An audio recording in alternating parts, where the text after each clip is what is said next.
And a good Monday afternoon to you. Welcome on in to Lunch with Claibs and Joe here on claibsonline.com. I'm Joe Roderick. He's Mike Claiborne. And Claibs, we are out here at 850 Homer Adams Parkway in Alton, Illinois at Mungenast Alton Toyota.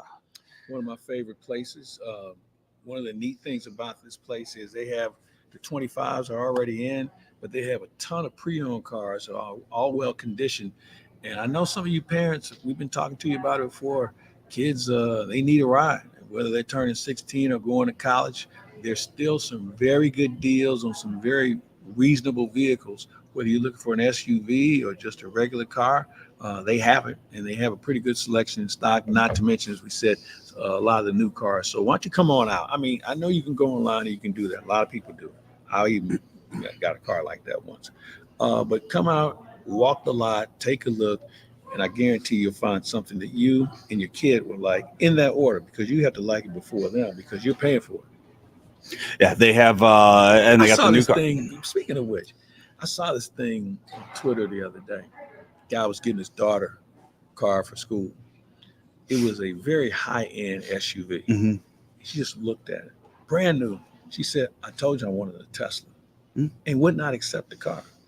That's the parents' fault. Yeah, but I agree with you. It was so embarrassing that they never showed the guy's face, the parents' face, because it's embarrassing. That's the parents' fault. Yeah. That kid was raised that way. What is this on your shirt, by the way? I'm looking at this. I see the Missouri Athletic Club logo on. Is that? Idea. Is it tequila? Bottles of tequila Yeah, I think so. and agave and. That's it. The hell do you get a shirt like that? Peter Millar makes these. All right. They do a lot of these. Somebody decided to sew the Missouri Athletic. I see that. Yeah. But other than that, Peter Millar makes some nice golf apparel. All right. I mean, it looks comfortable. I was trying to figure out exactly what it is that you're the second person has asked me that. And I said, "What does it look like to you?" I said, "Whatever it looks like to you." Maybe tequila. I think tequila. Okay. Yeah. That. Not that I'm a tequila drinker. Although I was with some people recently drinking $80 shots of tequila. Yeah, that's what I said. So, and I'm like saying to myself, okay, how many pours do you get to a bottle for tequila? Yeah. Different than wine. Right. Don't make any sense, man. Yeah. It was like 80, it was at least $80. Mm-hmm. So glad I don't drink tequila. Right. And you weren't paying for it either, were you? No, oh, okay. No. You pick up a lot of checks, but I mean, $80 tequila I don't shots. like anybody that well. Yeah, that's a bit much, even if it's a couple people. It's getting to be Cardinals 2 games under 500, so it's getting to be about that time where maybe some more shots of tequila are going to have to get you through the final month. I don't think there's any doubt. You played well enough to lose this weekend. I mean, you lose the 2 games by 1 run. You had chances. It's just, man, it's always something. And they played clean baseball this weekend. I mean, they got beat by a good team. Yeah. But still in all, you look at the first game, a couple of CNI singles did in Miles Michaelis, who pitched really well, maybe one of his best outings in the last 5 or 6. Sonny was okay. He made a mistake to Ohtani, and guess what? He's not the only one that's been able to do it. Exactly. But, it comes back to this. You don't score, you don't win, you don't hit. And the reason why I'm emphasizing the hitting element is, we've been in so many close games this year where you've had to use your bullpen virtually every night. And the same guys, and now you try to stretch it out. Some of these guys may not have anything left because of the usage, because you win so many close games, because your offense couldn't do anything for you. At one point, for like a 50-day stretch, they had the best ERA in baseball between starters and bullpen. But you can't maintain that pace for the whole season. Well, I'm looking at this right now because one of the issues on Friday's game was Andrew Kittredge coming in and didn't get a single out. 5 days off, and you thought, okay, he'd be good to go, and he couldn't get anybody. And 5 days off, but also that's the first runs that he's allowed since the All-Star break. Since the All-Star break, he has been absolutely lights out, coming out there and getting everybody out. And it just didn't happen. No, and those things do happen. Yeah, relievers are not going to go an entire season allowing no hits, no runs. I mean, it's, hiccups like that are going to happen. And it just so happened to occur that night. And the Cardinals kind of chipped their way back into it, tried to make a close game of it, but It just didn't happen. Yeah. And yeah, yesterday, again, I mean, there's if giving up a home run to Aaron Judge or Shohei Ohtani the past 3 seasons is nothing to hang your head about and be upset about. Yeah, you should probably be more upset in hitting in 3 double plays. Yeah. That cost you. So, now you turn the page and here's Milwaukee who's coming in for the kill. Pretty much. If they win 2 out of 3 from the Cardinals, it's a wrap. I mean, we're out of the division run. And then you go on and you play Minnesota, who's in the hunt. Then you come back, you get Seattle, you go to the Yankees. I mean, this schedule's not going to get any easier. And I'm going to see who the character guys are, who the people who want to play, who want to still fight. And that's going to be interesting to see because we kind of went through this last year. This is a little bit of a different group. And we thought from a character standpoint, they would stand up. Bottom line is the core players haven't been able to produce. Right. There's no other way to put it. And when you think about the core players, and, we talk about Goldschmidt and Arenado. Listen, in spring training, they had Gorman pencil to hit 3. Yeah. And when you think about those situations, they just haven't gotten the job done. And there's no other way to put it. I mean, they've been given every opportunity. It's just not working. Look at it, you mentioned core players, and when you think St. Louis Cardinals, at least the past 5 years or so, you've thought Goldschmidt and Arenado. They've been your core players. Mm-hmm. Is it time to reassess who those core players are next year going into spring training? I mean, it's a new. I think you transition over. It's Wilson Contreras' team, right? Or is it Mason Wynn's team? I don't know whose team it is. I don't think it's Wilson Contreras' team because Wilson Contreras. We have to figure out who is he? Is he catching? Is he DHing? He's the second best catcher on the team. Mm-hmm. Pages has wrestled that position away. I don't think he's that guy. I don't know what this team from a personality looks like for next year. Well, you mentioned before, you mentioned this even last year, that Mason Wynn was going to be the leader of this team. Yeah. He was going to be the captain of this team, the leader of this team. Yeah. It's his rookie season. He has earned the leadoff spot. He is becoming he's up there with all of the other top shortstops in the National League, and maybe a little bit underrated with just kind of how in focus, I guess, in the spotlight some of the other ones are, but he's right up there with them as far as numbers go. Yeah, he's played well. I don't think there's any doubt about it. I think there's still some growing pains with regard to when you bring up the leadership role and just playing. This is the most baseball he's ever played. Mm-hmm. And, they try and give him a day off from time to time, but they need him. I mean, they need him. I mean, you don't have anything behind him, offensively or defensively, so you're kind of stuck. And then it goes back to roster composition again, that if you step back and you say, you know what, we're basically playing 23 against 26 every night. Yeah. And you're not getting much out of your bench. So I don't know what this thing's going to look like next year. And I haven't said that before, because there's a lot of question and concern about the direction. And I don't know where you start. What does it look like in September if they are out of the game? If let's say things go real bad in Milwaukee or against Milwaukee this week and they get swept. What do things look like in September with this team? What do you? I don't know, because I don't know who's good enough to be taking a look at. Maybe McGreevy gets a start. Right. Who else would you? And like McGreevy's earned another start. Yeah. Who else would you like to see? Sagasi. He's not on the 40-man. There's ways around that, and there's guys that are on the 40-man that maybe don't need to have playing time in September. Okay, so from what I've witnessed in Sagasi, I don't know where he's going to play. He doesn't throw well enough to play shortstop. He definitely can't play third. Second base, we got 3 other guys playing second base. Is he a hitter?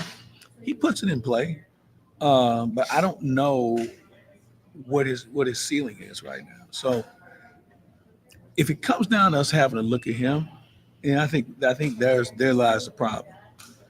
There lies the problem. So and that's who else what would you like to see? Well, that's what I mean. That's see Luke and Baker again. I mean, the only way you see Luke and Baker if something happens to Goldschmidt that you shut him down for the season. That's what I'm saying. No, that's something if he gets hurt or something like that. Burleson at first base. Okay. He's playing the rest of the season. I've seen enough of Luke and Baker. Oh, right. He's a very accomplished guy that can play in AAA for the rest of his life. He can't help this organization. So I guess my point being this: I don't know if there are enough guys that are worthy to be called. And you're going to get up 3. Right. So I don't know what 3 guys are worthy. Like we just talked about McGreevy. What are you going to do with Matz when he comes back? You bring Herrera back for a look, not as a catcher, but maybe as a hitter. I think this is one of the more perplexing situations we've had with regard to what does September look like. And even beyond that, when you last year, it was so obvious last year that starting pitching was the biggest issue on this Still team, is. and they needed to go out and sign a bunch of starting pitchers, and they went and they did. And you know what? Here's the ironic thing about that, and I think we all agreed it was a good move. And here we are, August 19th. And what do we need? Pitching. As good as Palante was the other night, he was terrific. You know, you still say to yourself, well, what about next year? I mean, you bringing Lance back. You're going to bring Sonny back because, you know, he's under contract. I think Kyle Gibson deserves to be back. Yeah. You're stuck with Miles Michaelis for another year. So where's the gap where you can bring somebody in? Lance Lynn right now, 106 innings pitched with a 4.06 ERA, right around 100 strikeouts. That's exactly what you expected he was going to do, right? Yeah. You signed him to do exactly this. You theoretically signed him to be a 5th starter. And that's kind of 5th starter numbers. And he's giving you a chance most nights, okay? He's going to give you 5, maybe 6. But, you know, that is what it is. Now, the problem is we have too many guys that can only give you 5 and 6. Hence the reason why the bullpen's chewed up. So you have to find people who can either get you into games longer or have more efficient swing and miss stuff. You know, Sonny Gray, kind of swing and miss stuff. He likes to go for the strikeout. But after 90 pitches, he's not effective. Right. Lance, Miles Michaelis, 75 pitches is the cutoff. You know what his ERA is in the 6th inning? It's 11. Oof. That third time around, the third time around is his kryptonite. Yeah. And I know people were like, why did you take him out the other night? Because it normally happens. So just happened with somebody else. Yeah. So, I mean, it's just, there's a lot of things, if you peel off page 1 and look at this team, and you would normally say, oh, I didn't know that. And that's the frustrating thing about it, because when I read and hear people making this complaint and that complaint, you kind of say, no, if you just take a deeper dive, you'll see why they're doing what they're doing. And I think the biggest one this week was Jordan Walker. Why do you bring him up? You play him in Cincinnati, he only played him once. Well, he was called up because he was replacing Carps from the right side because we had no right-handed punch. There was two righties. The problem with Walker is, and I won't even say it's him as the problem, we have portrayed him as being a prospect, okay? Because he was a first-round pick. And that's a fair assessment, fair correlation where you have the two. But he's not ready, and Ollie wanted to play him against lefties. Play him against lefties, and maybe he grows his brand. Did nothing against the lefties he faced this weekend. Nothing. So what do you do? It's how is he up for good the rest of this year? I would think so. I don't think there's nothing he can learn in the minors at this point, because here's the deal. Any good pitcher in the minor leagues right now is already up. And definitely will be up come September. Yeah. So who's he facing? A bunch of AA guys, new AA guys. So I don't think you help yourself in that situation. Now you say, well, he's got to play. Well, he can play. He can play here. He play against lefties. Maybe there's a righty he has some matchups with. But there's a lot of work still to be done. The Cardinals and Brewers off day today, and then the rest of the series Tuesday, Wednesday, Thursday for that. I haven't looked at where the Cardinals are in the wild card lately. I couldn't tell you where that is either. You know what? I don't look at standings until you get to 500. Okay. So you stop. You're not at 500. So you I don't look at them. Yeah. There's no reason to. If you're not at 500, there's no reason to be looking at the standings, because there's not going to be a sub 500 team in postseason. The Dodgers that were just in town. Who, by the way, didn't leave St. Louis till after 10 o'clock last night. Really? They had some plane issues, Mm-hmm. and they sat on a runway from about 4 o'clock till about 10:30ish. No provisions, gone through everything. I was going to send them something, send them a care package, but What would you have sent him? case of wine. Okay. Yeah. I'd have sent something. But then again, I don't know what their policy is on drinking on the way home. Yeah. Because, a lot of teams will not serve you when you're going home. Like when we come home, they don't serve us. Right. So I don't know what their policy is. So that's a team that offensively, I mean, still waiting to hear back on Freddie Freeman to see what's going to happen with his finger. It was worse on Sunday than it was on Saturday with getting jammed. They just get Mookie Betts back, and they lose Travis Glasnow maybe for the rest of the season with his elbow issue. That's a team that was built to win a World Series and has a lot of health concerns right now. But around the rest of it, I mean, Phillies are on a bit of a rough streak right now. Everybody is all the top teams are struggling a bit. San Diego's still riding the horse hard. But you know what? It's one of those things where you normally see this at this time of the year, because when September rolls around, the bell rings again, and everybody wants to finish strong. And there's going to be a team that's going to make the wild card. That's going to be playoff mode 2 weeks before the wild card takes place, because they had to battle to get in. It may be on the last day, and that's the team you don't want to face in the first round. Right. So that's I guess as you look at it right now, who is your World Series favorite? Who's your pick right now? Man, you know what? Philadelphia is still pretty good because they can pitch. I think they lost. Well, they're 11-19. I think in their last 30. Yeah, but I still like their makeup. Mm-hmm. You can't discount the Dodgers because of who they are. Clayton Kershaw looked good yesterday. Looked very good. Yeah. Yesterday. And he had his problems in Busch Stadium. You can't discount San Diego. They need to get healthy with the pitching. Yeah, they get some pitching healthy. They can be a handful. Because one thing Mike Shield can do, he can manage pitching staff. Yeah. American League,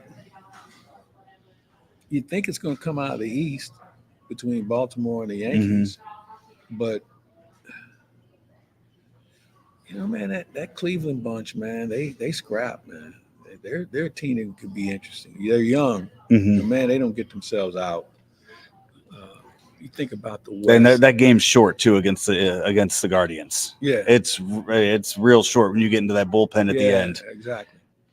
When you think about the West, who you like in American League West? American League West, because it's been so up and down. Seattle looked like they were legit, and they fell back to the pack. And then they had a little bit of a surge, and I think they've lost 4 or 5 in a row right now. While for some teams, there's not a lot of baseball left. And then there's some other teams, there's a lot of baseball left to decide. Because, this is that time of year where somebody's going to go into Pittsburgh trying to get 2 out of 3. And then all of a sudden they look up and they say, well, there's Skeens. Yeah. So my question on Skeens is, what's going to be his pitch limit for the rest of the season? There's a few pitchers out there because I know after last night, after the Little League game, the Little League Classic game last night, Yankees and Tigers, there was talk last night of the Tigers shutting down Tariq Skubal for the rest of the year. At least not, they're saying that might be his last start of the season. They're out of contention. He's pitched more innings this year than he ever has in his career, and I think they just kind of want to slowly get him to the finish line of this year healthy and make a push for next year, because that's a team when you have a player like that you can build around, and they didn't trade him at the trade deadline. And you look at some of the other issues they have as far as contracts go with who they're paying. They can get rid of Baez. They're still paying. I mean, the 2 highest paid players on that team are Baez and Cabrera. Yeah. Well, they're done after Cabrera after this year. But the Baez contract, man, that's like an anchor around your neck. Which is a little surprising that they didn't keep Flaherty. because, well, I know he had a 1-year deal and maybe he wouldn't go back, but he could have been a very interesting part to that ball club. But they're going to be tough, man. They're going to be tough. I'm looking at some other teams. I like Cleveland. Houston's in first place in the West. I know. But they hurt too much. You mentioned Skeens. Have you seen the numbers on him with his 100-mile-an-hour pitches? Which one? There's so many of them out there. The ones of where he was the first few starts and where he's been the last few starts with that. It was something 50-some pitches the first half of his starts this year. Second half of his starts, thrown about 5-6 pitches over 100 miles an hour right now. So I don't know if it's so much him learning how to pitch. I think that's it. Or he doesn't have to throw it by him anymore. Now he knows he has the what's he call it, the splinker. Yeah, I think it's probably learning how to pitch, and probably it's suggested, hey, these guys can sit on that fastball. I mean, we're all taught look fastball first, and I think guys sit on it. So you got to show them other things. You have to show them things that's going to keep them uncomfortable. And so I don't, it just says to me he's growing. Oh yeah, 100%. Yeah, so good for him. This is Lunch with Claibs and Joe. We are out here at Mungenast Alton Toyota. And Claibs, you got the logo on your shirt there of the Missouri Athletic Club. Man, I was over there the other day, and I was at the downtown venue, and they have so many activities going on there, whether it's wedding receptions, corporate events, just parties. But the Jack Buck Grill has been renovated. They always have great lunches. But the West County location, they have the pool, they have tons of activities for the kids. It's just a great place to convene.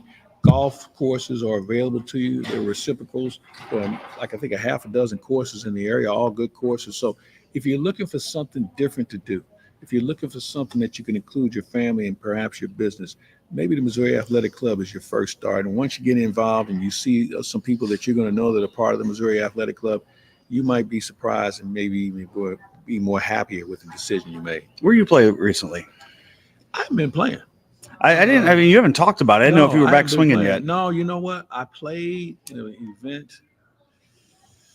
Played in the Cardinal Care event at over in St. Charles, and I played well. I mean, I was just hitting irons. My iron play is good.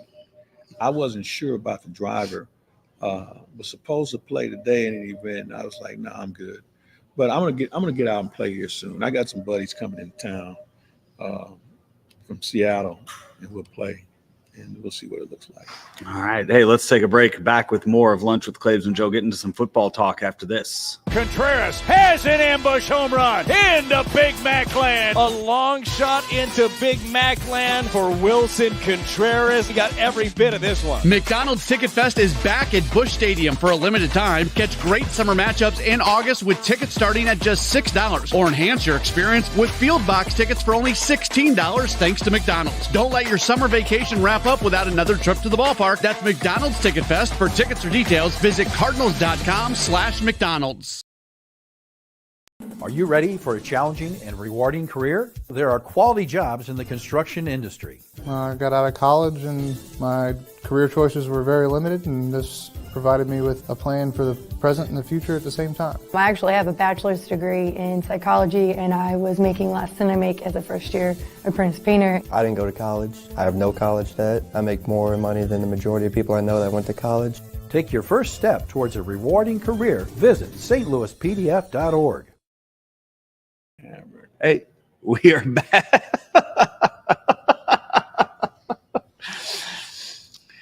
It was a good spot to start. Yeah, that was a good spot to end it on. Hey, it's Lunch with Claibs and Joe here on Claibs Online. There's a countdown on here. It lets us know how many seconds we have because of the glare. I know it's throughout the year when we do shows from here, Claibs. We do 6 shows a year here. We do 6 over at Acura. We do 6 over at Toyota. And the sun throughout the year, it messes with us at certain months. and I haven't quite got it down yet to what months are the bad months to do the show from here with the big window at 850 Homer Adams Parkway it's more here in important Alton, for them Illinois. to see the cars and to see Right. us. Yeah. So this weekend I had to bring my car in here for some service. They gave me the bad news of it today, so I think I'm still going to be driving the 2024 RAV4 home after I leave here while they fix that mine up. It's a hybrid, Claibs. I have had this car. I got a full tank of gas when I came and picked it up here Friday afternoon. I still got over a quarter tank. And it didn't sit in my driveway this weekend. It was driven a lot this weekend. The hybrid is the true bridge between the electric vehicle and the gas-operated vehicle. And, I had a hybrid before, and they are very useful. The key is if they can increase the battery life a little bit more, and that's the key factor. But what they've done, the technology that Toyota's put into this one, is something you would truly appreciate. Yeah, it's been a nice car drive, roomy, a lot bigger than the old RAV4s. Can get all the baseball equipment in there that I need to get in there, the wagon and everything else. Only 3 things I would need to put in my car: golf clubs, girlfriend, and groceries. That's it. I can care about it. Care about that. Yeah, I got way too much baseball stuff I got to put in there right now on a daily basis for the kids. So it works though. It all fits in there with plenty of room. So all good. Claibs, we no longer have to worry about a Saturday without football now until February. Football every weekend from here on out. Week 0 is upon us in college football, and this weekend no huge matchups yet, but Florida State, Georgia Tech this weekend. Yeah, that kicks things off. That's the 11 a.m. game. So you got games. You have an 11 a.m. game that's Florida State, Georgia Tech on Saturday. At 3 o'clock, it's Montana State versus New Mexico. At 7 p.m., SMU against Nevada, and then at 11 p.m., Delaware State and Hawaii. So you could sit and just watch football for 15 hours. I don't. Yeah. But but that's going to change though. I think as the networks have more of a feel, because you're going to see a lot more primetime football on the networks. I think there was sick football fans that have been waiting since February, since the Super Bowl, for any sort of football. They will be in front of their TV watching. It's a nice appetizer to get them into the full slate of games for the season. But none of these teams are ranked. And it's just a way to kind of get the season going. You have to start with something. Yeah. And a nice practice run for all the pregame shows. But, you're going to start seeing these networks saying, hey, look, we need you to start playing better teams. And they're going to go to these conferences and say, hey, look, Big Ten needs to be playing more SEC, or SEC's got to be playing more ACC, because those are the only 3 that's still left. And I think that will bode well as far as primetime games on Saturday night. They're really kind of stepping in an interesting territory of trying to put games on Friday night as well. And that's always been reserved for high school. This week, I mean, there's games Thursday and Friday nights coming up in week 1 of the season. One of those locally, Lindenwood, is going to go to Kansas to start the season. And you know what? I don't have a problem with that. They call themselves Division I and go play. Go play Division I. And now, granted, it should be a blood donor game, we think. I mean, I don't know why, Kansas hadn't been any good since Nolan Cromwell left. So my point being, I'd rather see a game like that than to bring somebody in from the other side of the world to play you in that situation. So it's good. Andy and I were talking about this on the weekend show, and I've kind of come across this with a few other people that I've been talking to about the upcoming football season. So I've been in a fantasy football league with friends of mine for the past 12, 13 years. Same league, group of friends, pretty core group of friends, a few guys come and go in it. But this year, one buddy was like, hey, you launching this league? And I was like, oh yeah, completely forgot about it, because I have been so focused, so excited, I guess, about the college season that's coming up, that NFL to me is kind of taking a back seat as of right now with the seasons coming up. Well, I think there's more interest in college football because of the portal and just the hype that comes. I don't think it has anything. I think it's purely the 12-team playoff. Yeah, I think that I agree it with is you. 100% the 12 because there's going to be a team that's going to have 2 to 3 losses that's going to get in the tournament. Yeah. And I think the era of an undefeated season is over. I think because the networks are going to insist that you play a tougher schedule, non-conference wise. It's already hard enough to play in your own league, but now you're going to step out. I think is it Texas going to Ohio State this year? Yeah. So Michigan. Yeah. Okay. Wait a minute. Texas is going to Michigan this year. Texas is going to Michigan. Right. So week 2. There's somebody is going to have a zero. I mean, going to have a loss that they didn't anticipate, because when they get in the league schedule, and both of those schools will walk into conference play, and they're probably going to get knocked off again. So the 2 and perhaps 3 loss team is going to be relevant. And when you look at their schedule and you say, well, they lost to such and such, yeah, it won't be any upsets, because now you're playing some real teams. So I'm all for it. By the way, that's an 11 a.m. game on that day. I mean, that might be the top matchup of the entire college football season. And what network is it on? Fox. Well, there you go. I don't think Fox has primetime games, do they? I mean, right now they have baseball in primetime. Yeah. So, yeah. So there you go. That's the reason why it's only 11 o'clock. Yeah. But we were when baseball goes away, it'll be very interesting to see how that shakes out. Last week, we were hanging out with Howard Richards on a new project that's coming your way to Claibs Online. And, yeah, talking to him about it. It's, in past years, it was like, okay, Mizzou has to go undefeated if they want to be in that top 4. And I asked him, how many games do you think Mizzou can lose to stay in the top 12 like they are right now, coming in at number 11? He said he thought 2. I think that's right. Yeah. But it depends on who you lose. Yes. Now, if you lose in the Murray State, then we got a bigger issue to address. It'll be more than 2 losses if they lose to Murray State. I agree with you, because something's going way wrong. But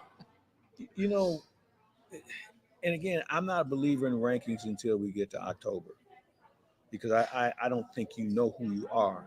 I think when you look at how teams have changed their look, whether it's the personnel or the coaching staffs, you don't know who you have. It's just like the NFL. I was having a conversation with a friend of mine this morning about Bo Nix, who had a really good game the other night. And I'm saying, I can guarantee you this, Bo Nix was just calling just basic plays, and the opposition had a basic defense. Nobody was game planning for Bo Nix. And Bo Nix was not planning for his opponent.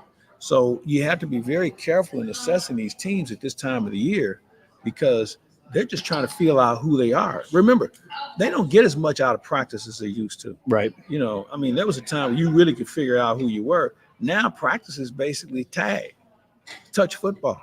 So, and you have to get yourself physically in football shape, taking a few licks, doing some other things. So all those things come into play that it takes time for you to figure out who you are. Have you watched much of have you watched any of preseason football yet? I watched a little bit last night. Yeah. Yeah. And who was I playing last night? It was New Orleans and oh gosh. I couldn't tell you. Yeah. I wasn't. I watched a little of the Dallas and the Raider game. It was on where I was at. Yeah. But when you get to the fourth quarter, I mean, we're talking about guys who are, fighting to see if they can make a practice squad. Yeah. So it's really, again, hard to assess what you have. But when you look at the season and you look at the teams, and I think last year, when you have a Detroit playing for the league championship, a conference championship, and you had some other teams that you say, they may have turned the corner. It really broadens the collection of legitimate teams. It'll come down to who gets hurt first. Like Pittsburgh lost their starting center yesterday. So when they already had a little bit of a shaky line. So you have some teams, you have the A-level teams, the Kansas Cities, the Baltimore's, the teams of that nature. Maybe there's 4 or 5 of those teams. Then you have that next tier that's ready to knock on the door and break through, but they're one player short at a position, or they're one injury away, and then you have those other ones that are like, you know what, we're going to make sure we're not part of the first quadrant of the draft this year. Right. And we talked about this last week. with who in the NFL do we think has no chance at all? And we threw the Raiders out there. That was one of the names we threw out there. Well, they announced Minshew. Yeah, Gardner Minshew there. That should probably seal exactly. The deal on that. As we watch here to these first week or two of preseason games, is there anyone you want to add to that list?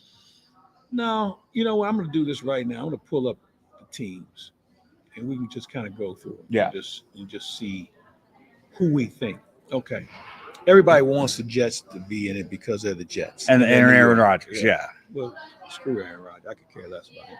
Miami's a team that surprised people last year. Did they surprise you? Think they surprised people last year? I thought they did. I thought it all came together for okay.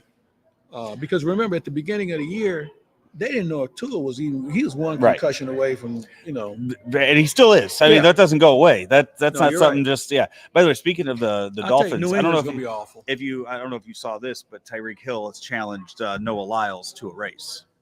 I'm putting my money on Hill. You think Lyles will do that? No. I was going to say there's no way. Yeah, he made some bad decisions, but this would be one of the worst. Yeah, he won't even set up. Okay, step up to that. New England is out. They have no chance. Vegas is out. I think every other team, Carolina probably is going to take some loss, but I think every other team has the ability to take a step up from where they were last year. Who's the Browns quarterback this year? Deshaun Watson. Is it? Yeah.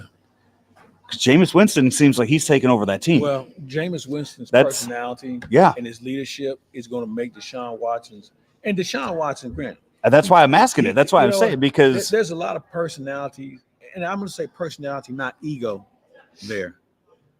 Both of those guys are very well thought of as teammates. Mm-hmm. What Deshaun Watson would do within the organization in Houston, taking care of the cooks and the maintenance personnel, he did a lot of things that bode well for him. Jameis Winston has been a bundle of energy from his days at Florida State. I think the guy can still play. So you're paying Watson a lot of money. Mm-hmm. So that's the only reason why he would be the incumbent. But here's the thing that I think is important to remember. As I just said, you don't know who you are until October. Mm-hmm. So if Watson gets off to a slow start because the team hasn't come together, they may go to Winston a little sooner. I don't know if a team like Cleveland can survive a quarterback controversy, although they're pretty good at a lot of positions offensively. When you think about the receivers, they got Nick Chubb back. They got another guy that's running the ball really well. They can be a handful for anybody, especially late in the year because of the weather. Yeah, they don't have to throw it all the time. They can run the ball and make you pay. And there's a lot of teams, when you get to November and December, tackling is not as much fun as it used to be. No. So staying in there in the AFC North, Pittsburgh right now, they have Justin Fields playing some quarterback in practice and preseason. But he's been very sloppy. Right. And that comes with time. What do you expect? Yeah, I mean, it comes with time. The thing is, will Mike Tomlin have the patience? Because Mike Tomlin is a guy, I won't call him a perfectionist, but I would call him a person that expects you to be perfect in your job with regard to commitment. So if he sees shenanigans taking place and you're not producing, man, he don't care who you are. You're out. Denver, they have a chance? No. Okay. We've eliminated quite a few from there. On the NFC side, Washington, the Commanders. They can't be worse than what they were last year, okay? I think what we saw Jane Daniels last year, I think they'll be better than the Giants. I want to believe in Dan. I do want to believe in Daniel Jones.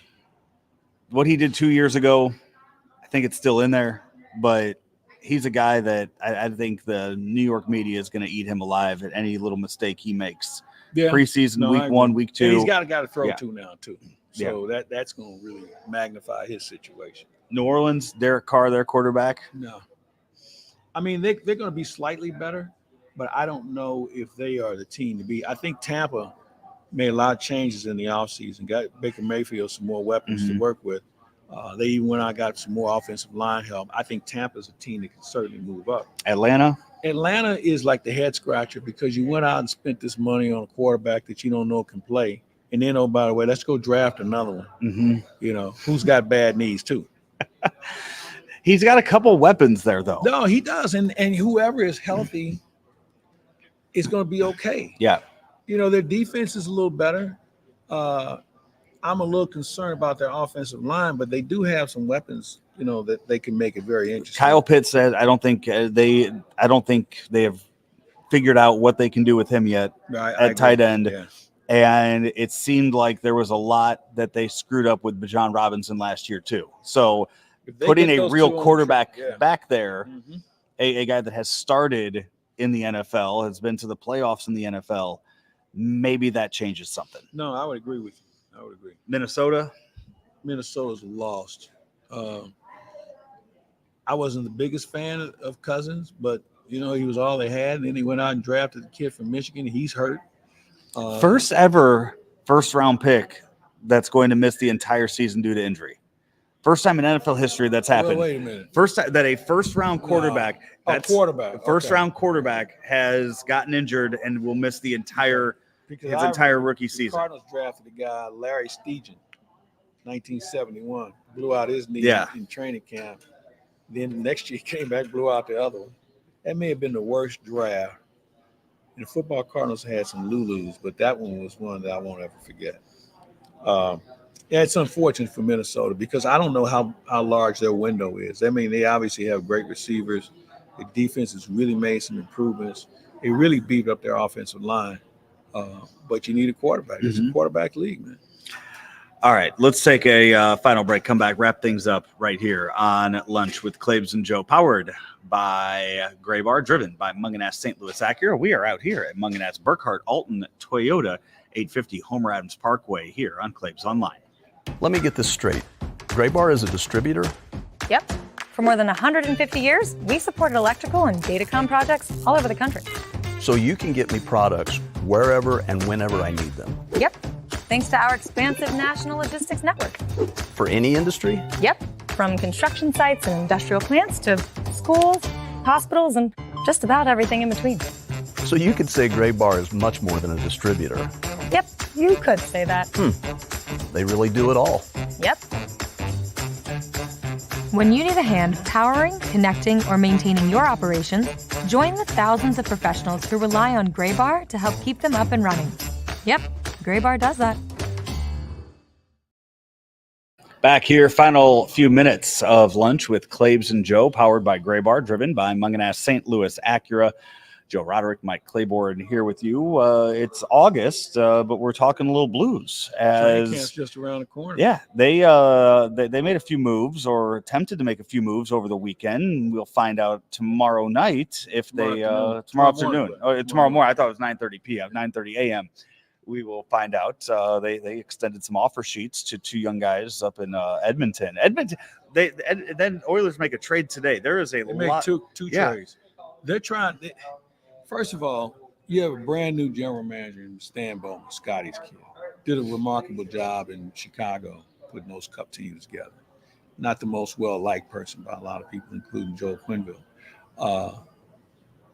And was not well received in Edmonton when Ken Holland left. But here we are with a general manager who has to make a decision on how to manage a salary cap.